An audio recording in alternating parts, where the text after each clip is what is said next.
జన్నారంలో అటవీ శాఖ వర్సెస్ స్థానికులు లోడ్ తో వెళ్తున్న వెహికల్ ని అడ్డగించారు అటవీ శాఖ అధికారులు. దీంతో స్థానికులు వారితో వాగ్వాదానికి దిగారు. మంచిర్యాల జిల్లా జన్నారంలో జరిగింది ఘటన. కవ్వాల్ రిజర్వ్ ఫారెస్ట్ పరిధిలోని అటవీ శాఖ చెక్ పోస్టుల దగ్గర నిన్న రాత్రి 9 గంటల నుంచి ఈ రోజు ఉదయం 6 గంటల వరకు కూడా వాహనాల రాకపోకల్ని అటవీ శాఖ అడ్డుకుంటోంది.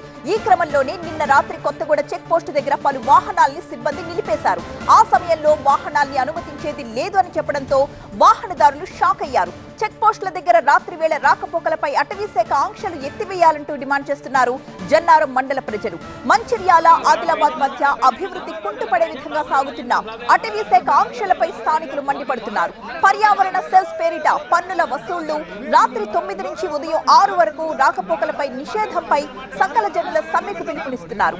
జన్నారం మండలం అంబేద్కర్ చౌక్ దగ్గర మండల ప్రజలు మహాధర్నాకు రెడీ అయ్యారు. చెక్ పోస్టుల దగ్గర అటవీ శాఖ ఆంక్షలు ఎత్తేయాలంటూ డిమాండ్ చేస్తున్నారు.